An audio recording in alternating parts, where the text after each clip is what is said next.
uJesu Kristu inkosi. Ngiyabingelela baba, bingelela abazalwane entabeni asekhaya lizwe. uJesu Kristu inkosi. Ngicela ukuthula lobufakazi bokuthi sengiyambonga baba uNkulunkulu ukuthi nje selokhu ngingenile ekhaya lizwe.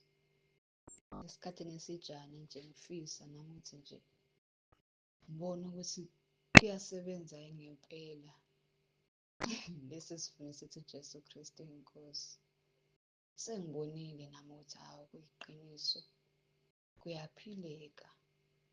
Nkosi yami, kunesikhathi lapho nje ngabona khona angathi nje ngiyahlaselwa. Umuntu uphethe nje okungathi isibhamu, kodwa khona akusona futhi isibhamu. Uyangidubula ekhanda, lento iyaqhuma vele qhuqhu, ngathi ithi isibhamu, kodwa uma uyibuka akusona.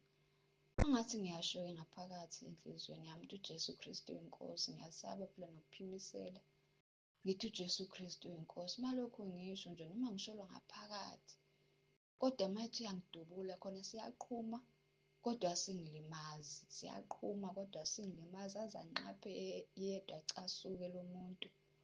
Nje ngiyambonga baba uNkulunkulu, ngiyabonga kakhulu nje ukuthola lolu lwazi Nkosi yami lokuthi uJesu Kristu inkosi, ukuthi kanti impela ukhona la ogcina usizakala noma uphunyuka khona, ngoba impela amadimoni ayafunda usuku nosuku. Nathi-ke masiqhubeka sifunda, uNkulunkulu uyasisiza ngazo zonke iy'ndlela. uJesu Kristu uyinkosi. Ngiyabonga. uJesu Kristu inkosi. Ngiyabingelela baba egameni likaJesu Kristu inkosi yethu. Ngibingelela ubaba, ngibingelela umama, ngibingelela abantwana bakaNkulunkulu ekhaya lezwi entabeni yendlu kaJehova. Ngithi uJesu Kristu inkosi, Jesu Kristu inkosi, uJesu Kristu inkosi. Ngiyacela baba ukuthula ubufakazi, ukuqinisekisa izwi lenkosi likaJakobe uchapter 5 uverse 20. Last week baba ngingenise abantwana bakaNkulunkulu abawu-2, ngabafaka nje sekuzosekuseni ngoba ngade ngiphelelwe ubuthongo. Ngazumeka, emva koba sengizumekile ngisabathumelele kubaba, ubaba engakayiboni imeseji. Ngaphupha engazi ukuthi ngiyageza, kodwa futhi angizibonanga ngigeza, ngabona nje indishi phambi kobuso, phambi kwey'nyawo zami. Le ndishi lena inamanzi angcolile, angcolile, ngathi ngiyathuka la manzi ashonaphi, aqhamuka kuphi. Bese kuba khona engazuthi ngiyaphenduleka khona lapho ukuthi la manzi kade ngigeza ngawo manje. Bese ngimangaliswa ukuthi awu, amanzi angcole kangaka, bengigeza yini le engaka ebingcolile kumina. Bese kubuya baba lelizwe wangisendela lona elithi uJakobe 5 verse 20, elithi yazini ukuthi obuyisile isono ekudukeni kwendlela yaso uyakusindisa umphefumulo wakhe ekufeni, asibekele izono eziningi. Ngiyambonga baba uNkulunkulu kakhulu. Ngiyambonga ukuthi uNkulunkulu izwi lakho uyalilinda ukuba liwenze umsebenzi luphumelele. Wenzile baba empilweni yami. Sengizivumile izono baba ngendlela engizivuma ngayo, kodwa shuthi uNkulunkulu uyazi ukuthi akwanele, zikhona lezi zono engingazazi. Ingakho ngizibona sengiphupha nje ngathi kade ngigeza amanzi amambe ngale ndlela le. Ubone makade lini izulu amanzi enjalo, abenjalo-ke amanzi engathi anodaka, engathi mina bengigeza wona, kodwa futhi sengiyibona ngiklini. Manje ngimangaza ukuthi la manzi aqhamukaphi. Ngiyambonga baba uNkulunkulu kakhulu, ngiyambonga, ngiyamdumisa ukuthi ngempela izwi kaNkulunkulu liyaphila, liyawenza umsebenzi uNkulunkulu awuthumele ukuthi liwenze thina kwethu ukuthi silikholwe bese siyalenza. uJesu Kristu inkosi baba, uJesu Kristu inkosi, uJesu Kristu inkosi. Amen. Jesu Kristu inkosi baba. Ngixolisa kakhulu kuNkulunkulu nakuwe baba nakubazalwane. Ngaphinda ukuphaka, ngezwa ngilambile ngaphinda ukuphaka, kanti ngingomunye owamoshela abantu babangakuthuli ukudla. Ngiyaxolisa, uNkulunkulu angixolele. Uyazi noma sengikhona lapho ngiphinda kule ukhona ukuthi nje njalo ngiyadluleka bangiphake baziphakela abantu bayashiya, kanti kusho kona ukuthi ngenza wrong. Ngiyaxolisa, uNkulunkulu angixolele. uJesu Kristu inkosi. Jesu Kristu inkosi ekuseni. Apostoli nebandla lonke entabeni yendlu kaJehova kuyabonelelwa ekhaya lezwi. ngithi angifakaze ngokungcweliswa uma uletha umuntu ekhaya lezwi. Impela bafowethu ukhona umvuzo, sisekhona la uNkulunkulu uyasivezela lokho. Ngikubonile umntwana wokugcina engimfakile engakarespondi umpostoli, engakasho nokuthi usemfakile, kodwa ngibe sengizithola ngisemfuleni omkhulu nendunduma ngesiwashiwe, kodwa ebese isohlelweni lokuhlanjululwa, yonke isigeziwe, isiyinhle sekufanele ngiyihlambulule kuphela. Ngibone lapho ukuthi hawu, kodwa ngijabulile ukuthi bengisemfuleni omkhulu emanzini angashodi. Ngakubona lokho ukuthi Nkosi yami, engathi inkonzo yokubuyisana yokubasiza abantu benkosi ibaluleke ngendlela esimangaliso, nokubacelela nje ibalulekile kuthini uqobo, hhayi kulabo esuke sibacelela, kodwa ihlanza futhi ingcwelise wena ngesikhathi ucelela omunye umuntu. uNkulunkulu ngempela ngempela ngempela usiza wena kuqala. uJesu Kristu inkosi.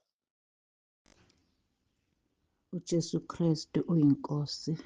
Baba umpostoli baMtsibande, ngiyakholwa niyaphila nomndeni wonke. Baba, ngidlulisa ubufakazi la ekhaya bese-renovator. Angisasebenzi, umntwana ubengakawutholi umsebenzi permanent kuze kube manje.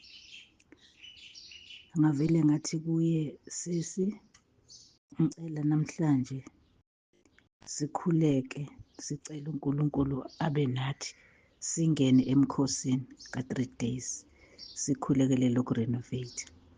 Saqala sangena baba Sunday. Ngalobo busuku kwasekuseni sesiqala-ke manje lo 3 days, kwavele kwafona lo muntu obekuloko efuna ukuzoqala umsebenzi, sibone ukuthi sizoqala kanjani, abantu bazosihleka.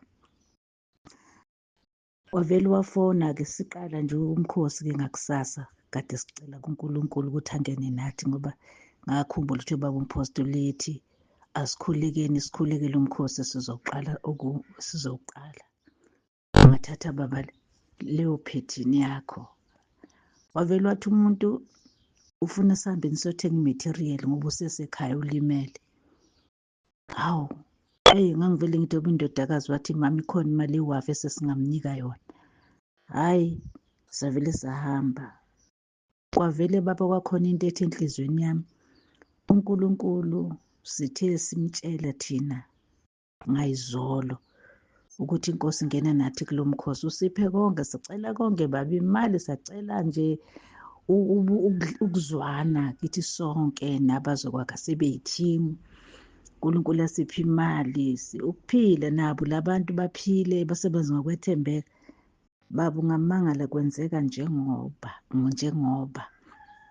uma ngingakutshela baba, erufini, yebo irufu siya-renovate, kodwa uthi lo muntu owakhaya, hhayi ningakhathazeki ngemali yokukhokhela umuntu werufu. Ngimtshelile ngathi akungabi ngaphezu kwa-5,000. Usenzela izinto ey'nkulu baba uNkulunkulu.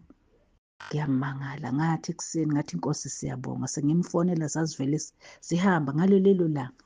Siqala umkhosi sasivele sihamba naye sesiyothenga imaterial, yavele yadilivwa ngakusasa. Silinde phela sisazongena nathi elistini, yayivele idiliva. Njengoba baba sikhuluma nje manje, indonga seyimile, sesifike ekugcineni ngosuku lwayizolo bayaplasta. Sibonga uNkulunkulu baba ngakho konke asenzela khona, sibona isimangaliso nje, kuyenzeka kulula. Ngithi uJesu Kristu uyinkosi, amen. uJesu Kristu inkosi, uJesu Kristu inkosi, uJesu Kristu inkosi. Ngiyabingelela baba, ngibingelele nomama egameni likaJesu. Baba, uletha ubufakazi Sike saba nenkinga la ngihlala ngakhona kagesi. Eyi, kwavutha ngelanga, kwavutha isigxobo. Mayiphuma ingane kwavutha intambo eletha ugesi nesigxobeni salapha endlini. Kuvutha nje umlilo obomvu. Eyi, ngaphuma ngakhomba isigxobo. Ngathi uJesu Kristu inkosi, uJesu Kristu inkosi, uJesu Kristu inkosi. Acima umlilo, acima amalanga amabomvu ayesevutha sebemile omakhelwane bebuka. Ngiyambonga uNkulunkulu, ngiyambonga, ngiyambonga. Eyi, ngiyambonga isivume esithi uJesu Kristu inkosi. Linamandla leli gama, linamandla. Ngiyambonga uNkulunkulu, ngiyambonga. Ngike ngahlasela nomlenze khonto egijima phakathi emlenzeni. Hayi, ngalingikhuleka imkhuleko Roma 10 ngakhuleka. Ngibiza leli gama njalo ethi uJesu Kristu inkosi, uJesu Kristu inkosi, uJesu Kristu inkosi. Uma nguzwa nje ebusuku uqaqamba egijima lento ngivuke ngithi uJesu Kristu inkosi, uJesu Kristu inkosi. Ngiyabonga, sengiphilile egameni likaJesu. Ngiyabonga, uJesu Kristu inkosi, uJesu Kristu inkosi. Amen. uJesu Kristu inkosi. Baba uMpostoli Ntsibande nomama, ngiyambonga uNkulunkulu ngawe. Ngacela umkhuleko, ngixakekile, ngiye kolanda abantwana laba engangibenzisa into yobumnyama yobungoma. Wangikhulekisa Baba. Ngiyakubonga kakhulu ngendlela eyisimanga. Ngiyamdumisa uNkulunkulu, ngiyamphakamisa ngendlela eyisimanga uNkulunkulu Baba owangena kuwe, wangikhulekisa ngendlela eyisimangaliso. Ngiyabonga kakhulu. Ngicela uNkulunkulu akukhulise. Ngabuya nabo abantu abaningi, ngibafakile-ke namanje Baba, ngiyabafaka. Ngicela uphinde ungikhulekise ngoba iy'ndawo ziningi angikaziqedi, ngiyadraya, ngiyahamba. Ngiyabonga Baba kakhulu. Ngicela ungikhulekise. uNkulunkulu wasilethela wena, ngiyambonga kakhulu, ngiyamdumisa, ngiyamuphakamisa. Ngicela uphakame Baba, uphile. uNkulunkulu akuphilise, uphindaphinde le minyaka nomama. Ngiyabonga Baba, uJesu Kristu inkosi, uJesu Kristu inkosi. Amen. uJesu Kristu inkosi. Ngiyabingelela Baba, bingelela abazalwane entabeni nasekhaya lizwe.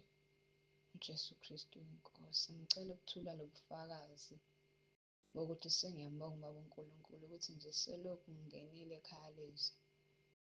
Esikhathini esijana nje ngifisa nami ukuthi nje ngibone ukuthi kuyasebenza yini ngempela lesi sivumo sithi uJesu Kristu inkosi. Sengibonile nami ukuthi hawu kuyiqiniso, kuyaphileka. Nkosi yami, kunesikhathi lapho nje ngabona khona angathi nje ngiyahlaselwa. Umuntu uphethe nje okungathi isibhamu, kodwa khona akusona futhi isibhamu.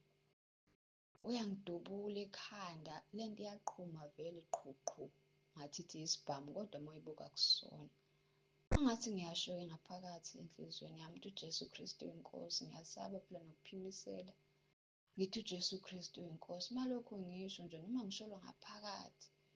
Kodwa mayithi uyangidubula khona siyaqhuma, kodwa asingilimazi. Siyaqhuma, kodwa asingilimazi. Aze anqaphe yedwa acasuke lo muntu. Nje ngiyambonga Baba uNkulunkulu. Ngiyabonga kakhulu nje ukuthola lolu lwazi, Nkosi yami, lokuthi uJesu Kristu inkosi, ukuthi kanti impela ukhona la ogcina usizakala noma uphunyuka khona, ngoba impela amadimoni ayafunda usuku nosuku. Nathi-ke masiqhubeka sifunda, uNkulunkulu uyasisiza ngazo zonke iy'ndlela. uJesu Kristu uyinkosi. Ngiyabonga.